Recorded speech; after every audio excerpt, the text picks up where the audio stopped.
Headline আপনি দেখেছেন যে ডেইলি টেলিগ্রাফ ব্রিটেনের বিখ্যাত very famous and renowned news paper Telegraph it's for elite class যারা লেখাপড়া জানা মানুষ যারা পড়েন পৃথিবীর বিখ্যাত সব মানুষরা পলিটিশিয়ানস টু বিউরোক্রেটস টু এলিট ক্লাসের গড়ে যে পত্রিকা যায় সেই পত্রিকা হচ্ছে ওয়ান অফ দ্য পত্রিকা গার্ডিয়ান ইন্ডিপেন্ডেন্ট অ্যান্ড টেলিগ্রাফ এই সেই টেলিগ্রাফ লিখেছে যে এই দেখেন আপনাদেরকে দেখাই এখানে শেখ হাসিনা এবং টিউলিপের ছবি দেওয়া যে Tulip Siddique's aunt could face death penalty over Bangladesh unrest.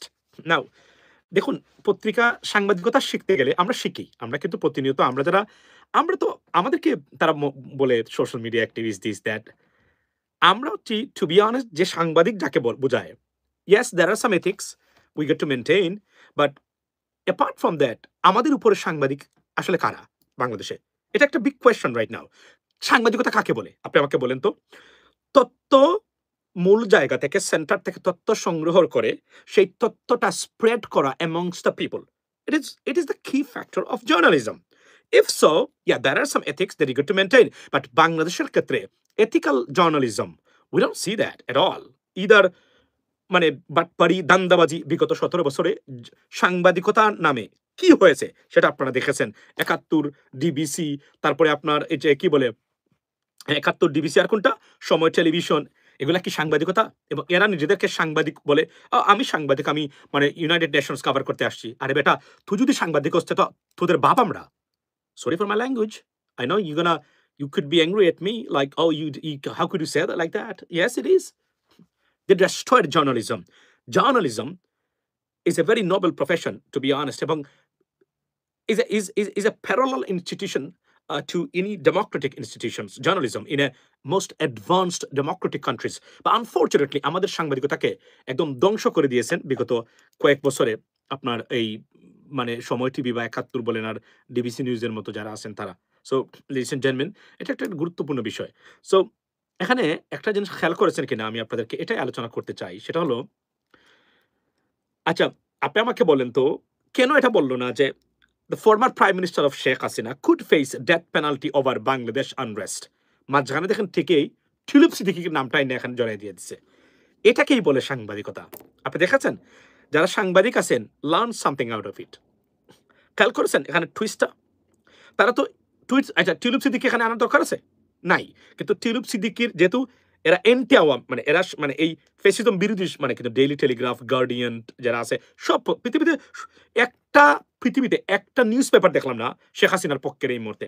একটা জায়গাতে আপনি দেখাতে পারবেন না ভারতীয় কয়েকটা, মানে ওই যে ভারতীয় তো শেখ হাসিনার পক্ষে থাকবেই স্বাভাবিকভাবেই, যেহেতু সেও একজন ভারতীয়। মানে যদি ঠিকমতো আমরা বিবেচনা করি, ঠিক না? সো ভারতীয় না হলে ভারতীয় এজেন্ট ছিল সে। সো আপনি দেখেন টেলিগ্রাফের মতো পত্রিকা এই সময়ে এসে ঠিকই টিউলিপ সিদ্দিকীকে মাঝখানে কালার করে দিল। সাংবাদিকতা যারা করেন এখানে যদি কেউ থেকে থাকেন, শিখেন। This is how you should when you are angry at something, but কিভাবে টুইস্ট করে সবাইকে কালার করে নিউজ করতে হয়, এটা শেখার একটা পদ্ধতি আছে। যে দেখেন ঠিকই কিন্তু টিউলিপ সিদ্দিকী এখানে নামটা জড়িয়ে দিয়ে দিল যে উনার আন্ট, মানে তার চাচি, মামি না খালা, খালা ঠিকই কিন্তু তাকে জড়াইয়া দিয়েছে এখন ব্রিটিশ মেম্বার অফ পার্লামেন্ট। এটা হচ্ছে সাংবাদিকের সবচেয়ে বড় twist. We should learn, that's why I read them, I learn from them. আপনি আমাকে যেভাবে দেখেন, ভালো মন্দ, মিডিয়াম, বড় ছোট, একজন অ্যাক্টিভিস্ট হিসেবে দেখেন, মিডিয়া পার্সন হিসেবে দেখেন, সব আমি শিখেছি বিদেশিদের কাছ থেকে। আল্লাহর কসম করে বলছি, বাংলাদেশের কারো কাছ থেকে সাংবাদিকতা বা রিপোর্টিং করা, কথা বলা, বিশ্লেষণ করা আমি শিখি নাই ভাই। আল্লাহ উপরে আছে, আল্লাহর নাম নিয়ে বলছি, আমি শিখি নাই। এদের কাছ থেকে শেখার কিছু নাই। যে কয়েকজন মানুষ ছিল এরা মারা গেছে, আর যে দুই একজন আছে দে আর সাইলেন্ট। এদের কাছ থেকে শেখার কিছু নাই রে ভাই, শিখবেন না এদের কাছ থেকে। আর না হলে তাহলে এমন মাসুম হতে পারবেন না। আপনি যদি এদের কাছ থেকে শেখেন তখন বলবেন যে আপনি কি এমন কেউ বড় হয়েছেন? না, আমি এমন বড় এটা বলি নাই। আমি যে কম্পারেটিভ লাইফ যেগুলা করি, দেখবেন আমি কিন্তু সবসময় কম্পারেটিভ লাইফ করি। There is a touch of foreign something, international affairs. You find me there, right? So why I do that? Because I learn from them. I don't learn from Bangladesh, and Bangladesh is journalists or so on. There is no journalist in Bangladesh right now. These are that way, this way. These are one kind of broker in the name of journalism. There is no journalist, ladies and gentlemen. Journalists যারা আছেন তারা মারা গেছেন, আর না হলে they are not inactive right now. এদের কাছে কিছু শিখতে পারবেন না আপনি। রিপোর্টিং কাকে বলে? আমি তো বললাম যে এই যে জার্নালিজম যাকে বলে বা সাংবাদিকতা যদি হয় সঠিকভাবে এথিক্স মেইনটেইন করে, you need to learn them এবং international standard. Give me one single journalist right now who can represent as a journalist on world stage, not a single one you cannot name. অথচ channel আপনি যদি দেখেন interview যখন নেয় এক একজন মানুষের, ক্যামেরা আর চ্যানেল আর সাংবাদিকের কোনো অভাব আছে? আপনি আমাকে বলেন, অভাব আছে কারো? অভাব নেই, কিন্তু আমাদের সাংবাদিক নেই। রাজনীতিবিদদের অভাব নেই, কিন্তু আমাদের রাজনীতিবিদ নেই। সত্য না? রাইট? অভিনেতার অভাব নেই, কিন্তু আমাদের অভিনেতা নেই। ঠিক আছে না? কথাটা তো এখানেই। আমি মানে এই জিনিসটাই তো আমি বলছি। শিক্ষাবিদের অভাব নেই, কিন্তু শিক্ষাবিদ নেই। সায়েন্টিস্টের অভাব নেই, কিন্তু সায়েন্টিস্ট নেই।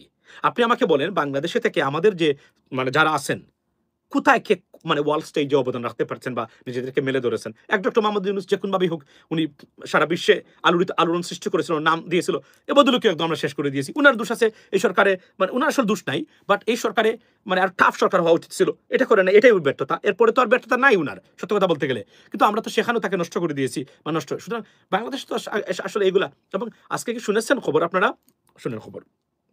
আওয়ামী লীগ ধারাবাহিক কর্মসূচি দিয়েছে আগামী ডিসেম্বর, ধরেন আগামী ডিসেম্বর পর্যন্ত ধারাবাহিক কর্মসূচি। এর মধ্যে আছে হরতাল, যমুনা মার্চ টু যমুনা। চিন্তা করছেন? মানে মার্চ টু যমুনা, হরতাল, তারপরে অবরোধ, গাজীপুরে হরতাল, এই ২৭ তারিখ বিক্ষোভ। মানে আওয়ামী লীগ কর্মসূচি দিচ্ছে। এবং কারা কর্মসূচি দেয়? মানে মানসিক বিকারগ্রস্ত কয়েকটা আছে না, মূর্খ, ওই যে অনলাইনে এবং ইংল্যান্ড আমেরিকাতে দেখেন না, এরা কর্মসূচি দিচ্ছে ভাই। কোনো যোগ্য কোনো মানুষও নাই কাছাকাছি। এদেরকে এই যে কয়েকটা নুইসেন্স, ওই হাতে গোনা, টোটাল হাতে গোনা ৩০ থেকে ৪০টা আছে নুইসেন্স সারা পৃথিবীতে এখন আওয়ামী লীগের পক্ষে, যারা এই গেউ গেউ মেউ মেউ করে। তাদের ধারণা যদি তারা কখনো আওয়ামী লীগ ক্ষমতায় যায় তারা কেউ মন্ত্রী হবে। কল্পনা করতে পারছেন যদি শেখ হাসিনা মন্ত্রী হয় তাহলে কি হতে পারে? মানে এরা আপনার মন্ত্রী, এরা আপনার লিডার। আপনার আত্মহত্যা ছাড়া নিজেদেরকে কোনো পথ আছে আপনাদের? এবং এই যে মাসুদ কামাল বা আনিস আলমগীর বা যারা যে বক্তব্য দেয়, এরা ঘুরে ফিরে বলতে চায় শেখ হাসিনা ভালো ছিল, রাইট? ভালো ছিল। আপনি কল্পনা করতে পারছেন এরা কোথায় অবস্থান করে এরা? এবং এখানে আরো কিছু গুরুত্বপূর্ণ তথ্য আলোচনা করতে চাই আপনাদের সাথে, ladies and gentleman. Masud Kamal, এই আনিস আলমগীররা জীবনে কোনো কিছু তেমন কোনো সফল না। এখন মনে করলো এই একটা সুযোগ আছে, যেহেতু কেউ নাই, আমরা এই খালি ময়দানে যদি একটু দাঁড়াতে পারি তাহলে শেখ হাসিনা আসলে আমি হব ধরেন প্রেস সেক্রেটারি, এই হবে তথ্যমন্ত্রী। এই এই যে কয়েকটা ভ্রান্ত ধারণার, এই যে কয়েকটা, আর বাকিগুলা তো স্ট্রিট মানে স্ট্রে ডগস, এগুলাকে নিয়েই শেখ হাসিনার বাজার। শেখ হাসিনা যদি সত্যিকার অর্থেই যদি মানুষ হতে পারতো তাহলে তার আত্মা উচিত ছিল এখন এই মুহূর্তে, আমি সরি ফর মাই ল্যাঙ্গুয়েজ, তার এখন মুখ লুকানো উচিত ছিল যে আর জীবনে আমি আমার মুখ দেখাবো না কাউকে। কিন্তু এখান থেকে বলতেছে কাউকে আমি এবার যাচ্ছি যে আমি যাচ্ছি, মনে হচ্ছে সে আগামীকাল কি ক্ষমতা চলে আসবে। আমি তো এবার যাচ্ছি, আমি কিন্তু মানে কোনো উন্নয়ন করবো না, গ্রামের মানুষকে কিছু খাবার দিব, আর বাকি সব হচ্ছে গিয়ে খালি প্রতিশোধ, আর দেখে নিব, সেরে নিব, ফেরে নিব, খেরে নিব। কল্পনা করতে পারছেন আপনি? মানে এবং এর অনুসারী আছে জেনে শুনে একটা মানবতা বিরোধী অপরাধী মহাকুনির, জেনে শুনে তাকে সাপোর্ট করে তো মুসলমান হিসেবে সবচেয়ে বড় অপরাধের। এই মানুষগুলা কি কখনো ব্যস্ত যেতে পারবে? This is the biggest question. জেনে শুনে তার নিজের চোখে দেখা মানে হত্যাকারী একজন খুনিকে, কি মুসলমানের বাচ্চারা এরা হলো, খুনিকে সরাসরি মানে সাপোর্ট দিচ্ছে, তার জন্য সংগ্রামে নামতেছে। এর চেয়ে বড় বিপজ্জনক কি হতে পারে একজন মুসলমানের জন্য? আপনি জানছেন মার্ডারার, খুনি নিরীহ মানুষকে খুন করেছে। এটা না যে যুদ্ধ লেগে যুদ্ধের ভিতরে কাউকে খুন করেছে, নিরীহ মানুষকে। ভাই সামটাইমস উই আর নস্টালজিক। আচ্ছা, আমি জেনে শুনে মানুষকে খুন করেছে, মানে তার চোখের সামনে নিরীহ ছাত্রছাত্রীদের খুন করেছে। এই মহাখুনি, ম্যাস মার্ডারার, তাকে আপনি সাপোর্ট দিচ্ছেন। কিভাবে সাপোর্ট দেন আপনি? আপনি মুসলমানের বাচ্চা না? দুজকে নিয়ে কোনো বিন্দু মাত্র আপনার অনুশোচনা নাই এবং চিন্তা নাই আপনার? কিভাবে দেন? আমি যদি জানি যে একজন মানুষ সরাসরি খুনের সাথে জড়িত এইভাবে আমার চোখের সামনে, নো ওয়ে, এই জীবনে আমার ভাই হলে না বাপ হলেও কাজ হবে না। আমি জীবনে সাপোর্ট তো দিবই না, বরং তার বিরোধিতা আমি সবসময় করবো। একটা এখানে আওয়ামী লীগের প্রশ্ন যদি আসে, yes you can talk about that, ladies and gentleman, like আমরা চাই আওয়ামী লীগকে ক্ষমতায়, সে করেছে, আওয়ামী লীগ তো করে নাই। This is maybe logical, but তার চোখের সামনে একজন মানুষ হত্যাকারী, গণহত্যাকারী, মানবতা বিরোধী অপরাধী, মানে জাতিসংঘ যাকে এই নতুন এই লাস্ট ডেকেডের ভিতরে, she is the only one the United Nations investigated and found out that she committed crimes against humanity, and she's a mass murderer. And you see that, you witnessed this murder, and now yet you are claiming she's your leader. This is dangerous guy as a মুসলমানের বাচ্চা হিসাবে এর চেয়ে বড় বিপজ্জনক আর অধপতন আর হতেই পারে না। This is unbelievable. আপনি আপনি আপনি যদি ধর্মীয় দৃষ্টিকোণ থেকে দেখেন এটা ইম্পসিবল। রাজনৈতিক আওয়ামী লীগকে তো সাপোর্ট দিতে কেউ না করে নাই, কিন্তু তাকে সাপোর্ট দেওয়া সরাসরি this is absurd, this is unacceptable. কারণ সে আপনার জেনে শুনে সে একজন মহা খুনি, একটা দুইটা না, অ্যাক্সিডেন্টে খুনি না, যুদ্ধ লেগেছে, যুদ্ধের মানুষ মারা গেছে তাও না, জেনে শুনে সরাসরি খুন করেছে, এবং এই লোককে আপনি সাপোর্ট দিচ্ছেন। ভেরি ভেরি প্যাথেটিক এগুলা, বুঝছেন? আপনি দল করেন, দল তো আওয়ামী লীগ না করবেন না এটা তো কেউ বলে নাই, এটা করতে পারেন আপনি, বাট এভাবে সরাসরি এভাবে মানে সাপোর্ট দেওয়া যায় যায় এটা করা, এটা কি করা উচিত? এলো একটা।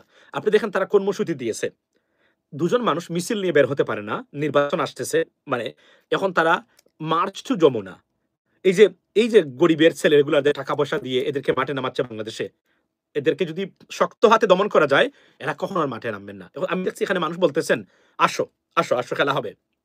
মানুষ এই যে এখন যদি এরা ডিস্টার্ব করে, জনগণ কালকে দেখলাম লাঠি দিয়ে বের করে, একজন একজন সাধারণ দিনমজুর লাঠি দিয়ে মানে আপনার এদেরকে পিটাইয়া আপনার পুলিশ ডেকে তারা দড়িয়ে দিচ্ছে গতকালকের যে মিছিলের যে তারা ধরো। এখন এরা কিভাবে বের হবে? এখানে সরকারে যে কিছু মানুষ আছে এরা সহযোগিতা করতেছে, করতেছে না তা না, করতেছে ডেফিনেটলি, এটা তো একটা বিপজ্জনক জিনিস। এভাবে আওয়ামী লীগকে পুনঃপ্রতিষ্ঠা করা যাবে না। তারা দেখতেছে আর একটা গুরুত্বপূর্ণ তথ্য আপনাদেরকে দেই, মনে রাখবেন, এটা মাথায় রাখবেন। যারা আওয়ামী লীগকে মানে মনে করেন যে এরা জাতীয় দুশ্মন, এরা আসলে মানুষকে হত্যা করবে আবারও, এবং সে তো ডিক্লেয়ার দিচ্ছে, সে তো ডিক্লেয়ার দিয়ে আসতেছে আমি খালি গরিব মানুষের কিছু খাওয়াবো আর বাকি সব আমরা খালি মানে অপরাধী, মানে 17 বছর সে শুধু প্রতিশোধী নিল। তো এই দেশের 22 কোটি 18 কোটি মানুষ আছে, এদেরকে কোনোদিনই কোনো নিস্তার নাই, মানে এরা কি কখনোই মানে বেরোতে পারবে না এই এই এই প্রতিশোধের রাজনীতি আর প্রতিশোধের মানে ব্যবস্থা থেকে? কবে আমাদের মানুষ বের হবে? কবে এই দেশটা শান্তি? 22 কোটি মানুষ এদেশের একটা পাগল মহিলার কাছে কি জিম্মি হতে পারে? কখনোই না, কখনোই না। এটা আপনারা ভেবে দেখবেন এই বিষয়গুলা। আওয়ামী লীগ কেউ যদি মনে করেন যে আসা উচিত, yes we can talk every day, I say that we can debate about that but not within next 10 years, because তারা যে অপরাধ করেছে সেই অপরাধকে এবং আওয়ামী লীগকে মানুষ করতে গেল 10 years এর ভিতরে এদেরকে বাহিরে রাখতে হবে, তারপরে দেখা যেতে পারে মানে এরা আসতে পারবে কিনা। শেখ হাসিনার নেতৃত্বে আওয়ামী লীগ যদি বাংলাদেশে কখনো ফিরে, সেটা হবে ব্লাড বাথ মানে রাজনীতি, এরা কোনো বাংলাদেশ হবে না। এখানে মানুষের আর সে কোনোভাবে এসে আগের শাসন যেটা এটা প্রতিষ্ঠা করতে পারবে না বাংলাদেশে, কারণ সবকিছু অলরেডি ভেঙে দেওয়া হয়েছে। নতুন করে সে শুরু করতে গেলেও তার কয়েক বছর লাগবে, এর ভিতরে চেষ্টা করবে, এখানে শুধু গৃহযুদ্ধ লাগবে দেশটাকে, মানে এটা। এবং সে দেখেন কি করতেছে তারা আপনার এই, এবং আওয়ামী লীগ কেন এখন নির্বাচনের আগে, কারণ তারা জানে নির্বাচনের আগে সুশাসন দিতে পারে। মাথায় রাখবেন কতজন মানুষ আছেন আপনারা, ধরেন 400 জন মানুষ আছেন অন এন্ড অফ, রাইট? সুশাসন দিবে এমন কোন সরকার আওয়ামী লীগ চাইবে না। কেন চাইবে না? মনোযোগ দিয়ে শুনবেন। সুশাসনের কোন সরকার আসলে গতানুগতিক এই রাজনীতির দল যারা আছে এরা automatically they will be wiped out, they will be eliminated from the political surface. কারণ একবার যদি বাংলাদেশের মানুষ এই মুহূর্তে 460-70 পিপল আছেন, একবার যদি বাংলাদেশের মানুষ if they can taste of a good governance, it's over for ওই দাপের রাজনীতি, ওই টাইপের রাজনীতি যেগুলো আছে অটোমেটিকলি উইল বি ইলিমিনেটেড। আপনারা, আমি আপনাদেরকে বলে দিলাম, আপনারা এই যে ছাত্র সংসদ নির্বাচনে বিভিন্ন বিশ্ববিদ্যালয়ের এগুলো দেখেন নাই কেন? ছাত্রদের অনেক ভালো ক্যান্ডিডেট থাকার পর পাশ করতে পারে নাই। আপনি কি মনে করেন শুধু ছাত্রদলের এরা খারাপ? নো, এরা ছাত্রদলকে তারা আওয়ামী লীগের মতোই মনে করেছে বাংলাদেশের ছাত্র সমাজ যারা, যে কারণে ভালো প্রার্থী থাকার পরেও, যোগ্য প্রার্থী থাকার পরেও ছাত্রদলের কেউ পাশ করতে পারে নাই। তারা মনে করেছে ছাত্রদল ছাত্রলীগ সমান, এদের মধ্যে কোনো পার্থক্য নেই, দেয়ারফর আমরা ভোট দেব না।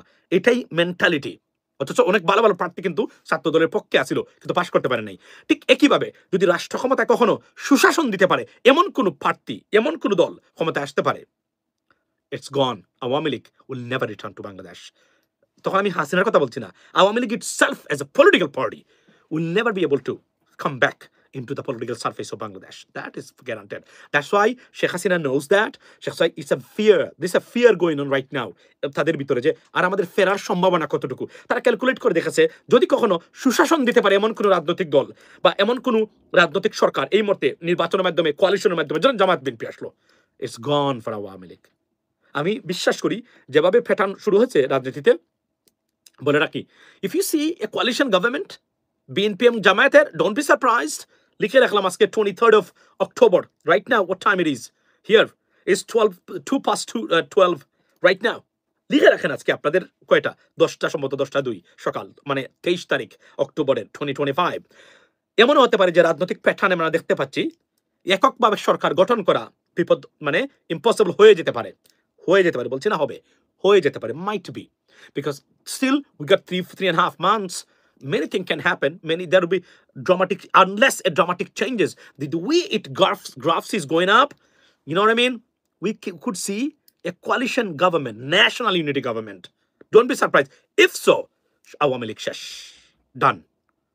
চিরতরে আওয়ামী লীগ শেষ আর আসতে পারবে না কখনো ফিরে দ্যাটস হোয়াট ইট ইজ এর জন্য শেখ হাসিনা জানে শয়তান তো এখন থেকে শুরু করেছে ঝামেলা যে যদি এটা হয়ে যায় তারা জানে যে বিএনপি আসলে তারা ভারত দিয়ে যে কোনভাবে চেষ্টা করবে বিএনপিকে কারণ শহীদ প্রেসিডেন্ট জিয়াউর রহমানের বিএনপি বেগম খালেদা জিয়ার BNP at least 35 to 40% absence in BNP right now. That is for sure. We know that. So এই সুযোগটা নেওয়ার চেষ্টা করবে এজন্য তারা চায় না শক্তিশালী কোন গভর্নমেন্ট তৈরি হোক কারণ শক্তিশালী বা ইউনিটি গভর্নমেন্ট যদি হয় বাংলাদেশে which is most likely that I think this is the best government right now নির্বাচনের মাধ্যমে যদি জামায়াত বিএনপির কোয়ালিশন হয়ে যায় এনসিপি সহ it's done for Awami League শেষ কারণ এর ভিতরে আর ধাক্কা দিয়ে সরকারকে ফেলে দিয়ে ক্ষমতায় আসার সম্ভাবনা It's not possible at all. Impossible.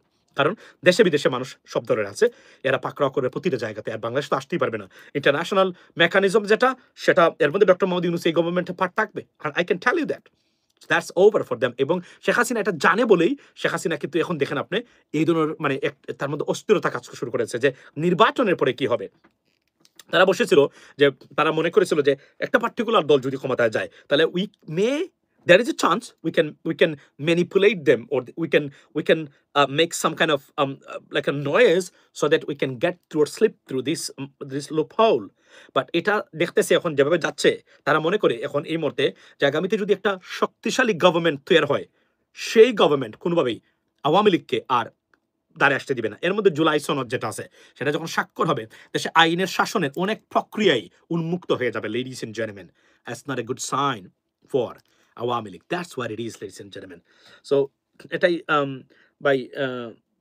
কোটাই বলুক যদি তো জানতে ইসলামকে ভোট দিবে আচ্ছা জামাত ইসলামকে আপনি বলছেন দেখ আমি তো বলছি না দিবে না আমি বলছি দিবে যদি নাটকীয় পরিবর্তন হয় যদি স্প্লিট হয় তাহলে কিন্তু মনে রাখবেন কি হবে একটা কোয়ালিশন গভর্নমেন্ট বা ইউনিটি গভর্নমেন্ট হতে পারে যেটা আরো ডেঞ্জারাস আওয়ামী লীগের জন্য একক গভর্নমেন্ট হলে ধরেন বিরোধী দল বিএনপি থাকলো অথবা বিরোধী দল জামাত থাকলো ধরে নিলাম তারা করবে না বিএনপি যাবে না আওয়ামী লীগের সাথে হতে পারে ক্ষমতায় যাওয়ার জন্য আস্তে আস্তে এদের সাথে একটা মেনটেন করা লিয়াজু মেনটেন করে আচ্ছা ঠিক আছে আওয়ামী লীগ আসো তোমরা আন্দোলন করি নামাই আর একটা ইলেকশন দেই আমরা তো দুর্নীতিগ্রস্ত 80% রাজনীতিবিদ বাংলাদেশের corrupted as you know that right যারা already they had a taste of power right এটা বাস্তবতা তো এটা হতে পারে আর যদি ইউনিটি থাকে ন্যূনতম আমি আপনাদেরকে বলে দিতে পারি তাহলে ইটস ওভার এবং বাংলাদেশের সবচেয়ে বড় সমস্যা হলো বাংলাদেশের রাজনীতিবিদরা সিচুয়েশন অ্যাসেস করে রিস্ক অ্যাসেস করে তারা রাজনীতিতে নাই তারা শুধুমাত্র they have no idea what is coming up or what they are doing right now তারা মনে করে আমরা ভোট দিব নির্বাচিত হবে সরকার গঠন করবো no plan whatsoever what's kind of government what kind of country they want to see in the future they have no idea whatsoever তারা মনে করে আসি স্বভাবে কারণ ওই যে বললাম যে ওই restructure of political brains I mean have not formed yet. This is complete absence in their thinking or thought. Therefore, this is not possible right now.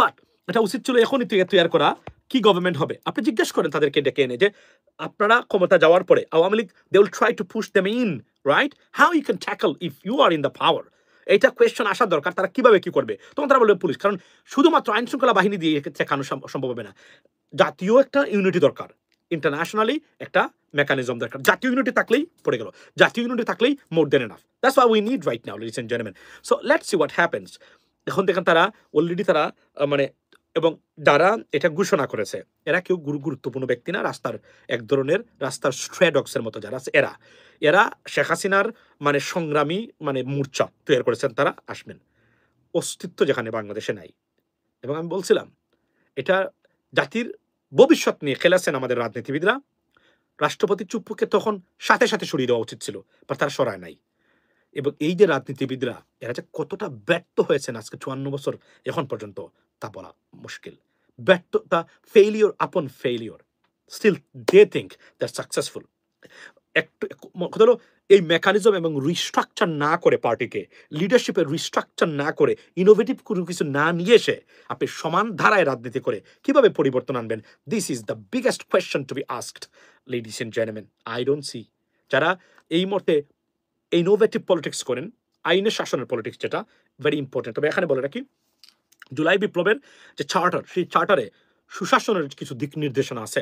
এগুলো যদি সঠিকভাবে বাস্তবায়ন হয়, ইউ গট এ গুড, মানে you should be happy with that, because good chance এই যে জুলাই, যে ৩৬ জুলাইয়ের অনেকগুলা আপনার আপনার পাওয়া হচ্ছে বাংলাদেশের মানুষের জন্য। বাংলাদেশের শিক্ষা প্রতিষ্ঠানগুলো সন্ত্রাস মুক্ত, ছাত্র রাজনীতি নামক সন্ত্রাস মুক্ত, মানে উইওরটা মুক্ত, যে এখানে গণরুম নাই, গেস্ট কালচার নাই, এই সেই নাই, চলতেছে এখানে। তারা সিদ্ধান্ত নিতে পারতেছে। বিচারপতিরা মানে কলস থেকে বেরিয়ে তারা বিভিন্ন রিটের জবাব দিচ্ছেন, যখন কাউকে চ্যালেঞ্জ করতেছেন, জিজ্ঞাসা করতেছেন why didn't you do that, please answer. So তারা আসতেছে রিটের জবাব, রিট যেটাকে রিট জারি করা, রিটের উত্তর দিতে হবে, না হলে বলতেছেন no, you should not do that, so therefore this is banned. So this is nice stuff for Bangladesh. This is what is coming, ladies and gentlemen. So above all, আপনার যে এটা বর্তমানে এই মুহূর্তে, এবং শেখ হাসিনা আপনি দেখেন সারা পৃথিবীতে একটা দেশ তাকে নেয় নাই, এখনো একটা দেশ আগ্রহ প্রকাশ করে নাই তাকে গ্রহণ করার জন্য। এজন্য সে ডেসপারেট, তার তো নাই, তার তো কোনো কিছুই নাই। মানে কি বলছেন আপনি, খুব সুন্দর কল্পনা সাজিয়েছে ভাই। এখন পলিটিক্স আমরা সত্যিই খুব সুন্দর, থ্যাংক ইউ। সো আমি আপনাকে বলি যে এখন আপনি দেখেছেন তো, মানে পৃথিবীর কোনো দেশ তাকে নেয় নাই, এই জন্য সে ডেসপারেট, তার কোনো হারাবার কিছু নাই, তার বয়সও নাই, সে রক্ত চায়, রক্ত পিপাসু, ব্লাড থার্স্টি ককচার একজন মহিলা, জীবনে রক্ত এবং খুন খারাপি ছাড়া, যেখানে ডাইরেক্টলি প্রায় ১৪০০ মানুষকে হত্যার সরাসরি রিপোর্ট তার কাছে করা হয়েছে। সে কখনো জিজ্ঞেস করে নাই যে এটা কেন খুন করা হচ্ছে আমার মানুষ, দেশের মানুষকে।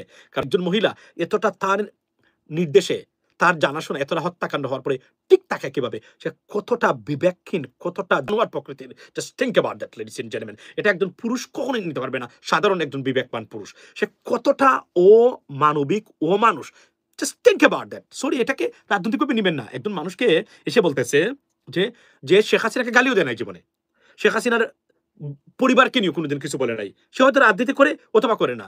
এই জন্য মানুষকে ডেকে নিয়ে এসে ধরে নিয়ে গুম করা, আবার হত্যা করে, তারপরেও তার একবারও সে ঘুমাইলো কিভাবে, সে এতদিন কিভাবে ঘুমাইতে পারে? আপনি বলেন, আমি তো ঘুমাইতে পারবো না। আমার মতো একজন পুরুষ মানুষ, শক্ত, I believe myself a strong, a man of strong mentality, right? আমি তো ঘুমাতে পারবো না ভাই, সে কিভাবে ঘুমাইলো? আপনি আমাকে বলেন, এত মানুষকে হত্যার পরেও। এরপরে তো জুলাই আসলো, জুলাইতে কত মানুষকে হত্যা করেছে। জাস্ট থিংক, একটা রীতিমতো একটা জানোয়ার টাইপের মানুষ রাষ্ট্রপ্রধান হতে পারে। এর চেয়ে দুর্ভাগ্য একটা জাতির জন্য আর ভয়ঙ্কর কি হতে পারে? আপনি আমাকে বলেন। আর এখন তো সে ঘোষণা দিয়ে আসতেছে, কাউকে ছাড়বো না, লিস্ট রেখে আসতেছি, protect your country. You know what, আপনারা এই মুহূর্তে আজকে দেখেন আমাদের রিজার্ভ $32 বিলিয়ন। অর্থনীতি কলাপস করে নাই, চিনতে পারছেন? অর্থনীতি সাধারণত এই ধরনের বিপ্লবের পরে একটা দেশ কোথায় যায়? আজকে ভেনেজুয়েলা দেখছেন, ভেনেজুয়েলা $24 ট্রিলিয়ন অয়েল রিজার্ভ আছে, প্রাকৃতিক গ্যাসের রিজার্ভ, বিলিয়নস না, $ট্রিলিয়ন। Think about that. এখানে আমি বলে রাখি, সেই মানে দেশ এখন খাইতে পারতেছে না শুধুমাত্র অব্যবস্থাপনার কারণে। আমরা সেই জায়গাতে যাই নাই। আমাদের অর্থনীতি রিয়েলি সলিড এই মুহূর্তে, বিশ্বাস, এটা বলতে হবে। কিন্তু আপনি যদি চিন্তা করেন, এটা মেনে নিতে পারেন না হাসিনা আমার কাছে কোলাপস হয়ে যাবে। আর এখন যে অর্থনীতি আছে, একদম জেনুইন স্ট্যাটিস্টিক্সের উপরে দাঁড় করা অর্থনীতি, একদম জেনুইন স্ট্যাটিস্টিক্সের, কোনো ধরনের মিথ্যা তত্ত্ব নেই, রিজার্ভ আননেসেসারি বাড়ানো নেই, জিডিপি বাড়ানো নেই। তো এখন যদি এই ধারাবাহিকতা যদি রেখে একটা নির্বাচন হয় এবং একটা প্রকৃত সুশাসনের গভর্নমেন্ট আসে, তাহলে কোথায় যাবে বাংলাদেশের ভবিষ্যৎ? Think about that. And who is the blunder, who is the obstacle for Bangladesh to move on? Sheikh Hasina and Awami League and this Indian agents and thugs. Be careful about that. Protect your country. For at least 5 to 10 years, you'll be better off. I can tell you that, ladies and gentlemen. Have a blessed day. See you next time. Assalamu alaikum.